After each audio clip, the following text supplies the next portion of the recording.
When we heard Call of Duty Black Ops was preparing to unveil its multiplayer, we didn't waste any time. Our destination, Treyarch. Our mission, the most detailed hands-on coverage inside Xbox can provide. So sit back, relax, and keep a sharp lookout. Every feature you hear about in this preview has never before been done in a Call of Duty game.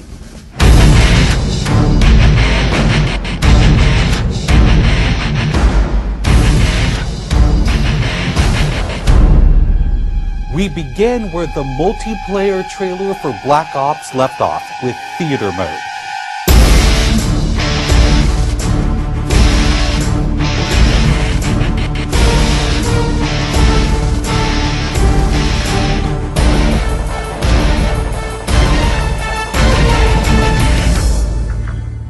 Dan Bunting explains. You can switch the camera from any player's perspective in both first person and third person. You can detach the camera and go into free cam mode, which allows you to fly anywhere on the map, basically. It's really interesting when you pause the game and go into free cam, you just see all the particle effects just in their full glory, just frozen in time, and it makes some really awesome footage. We really want to give players the tools to be creative, make their own machinima, make their own highlight reels. Maybe they're really competitive clans that want to just capture the films from their matches and then go back and analyze what the other team did or whatever. Also brand new to Call of Duty is Black Ops' new currency system. We put the currency system into Black Ops multiplayer principally because we felt like it'd be a very interesting way to engage with all the unlocks that you've been getting. So one of the things that's really fun about currency is instead of being specifically told at a specific level what you're going to get, we're unlocking features by level, but then once the feature is unlocked, you can purchase any component of that feature with the currency directly. Of course, when you got a little currency jingling in your virtual pockets, nothing feels better than putting it on the line against your fellow players. Say hello, everyone, to wager matches. When we were developing the wager match game modes, we went through a whole bunch of ideas to find the 4 that we were going to use to ship inside the game. And really, if it wasn't people screaming in joy and frustration when they were sitting around the office playing, it wasn't good enough to be a wager match. Wager matches are all free-for-all modes, and they exist separately from the standard playlist.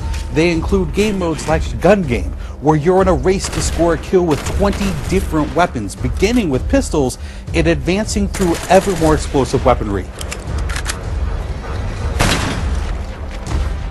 It's extremely rewarding for us as a design team to put something up there that people are reacting to really well and it's slightly different than what they get, and everyone loves the core game, and you have to be very careful when you're finessing the core mechanics of the game. But wager matches let us kind of get our creativity flowing and do some things that you're not normally used to, and then spin them up in unique ways and combine things in ways that you haven't seen before, that you never really thought of, and that wouldn't be appropriate for the core game but are completely appropriate for wager matches.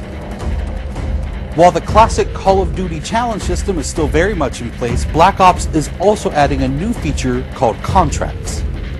Right, so if you're using the contract system, you actually have to put up a little of your own currency in order for a bigger payday. And depending on the contract, some contracts pay XP, some pay more currency, some pay both. But they're all time limited, and it's game time limited, so you have to go to work to accomplish that contract within the time period in order to get paid.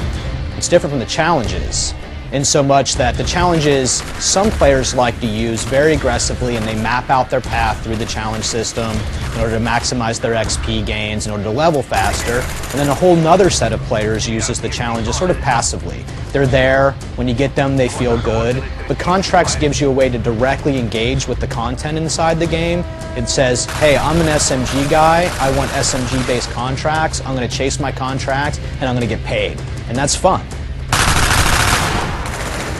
Another focus for Black Ops is player customization, including things like unlockable face paint, unique perk-specific character models, and a whole lot of weapon customization.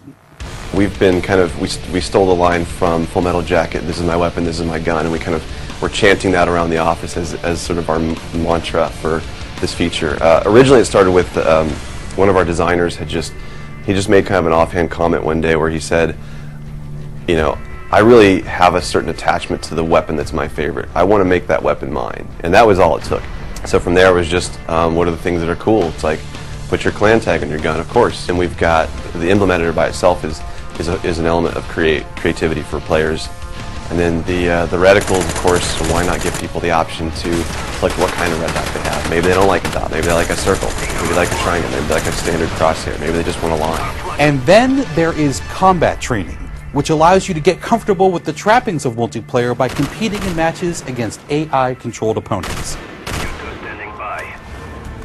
You know, it's our hope that combat training can convert people who are largely single-player gamers who might have, dabbled around in multiplayer but never made that leap to playing online, and give them kind of this experience where they can get familiar with the mechanics and features and systems that multiplayer has, but they can do so at their own pace, they can do so without someone screaming in their ear what a noob they are, and practice up and then join the competitive fold.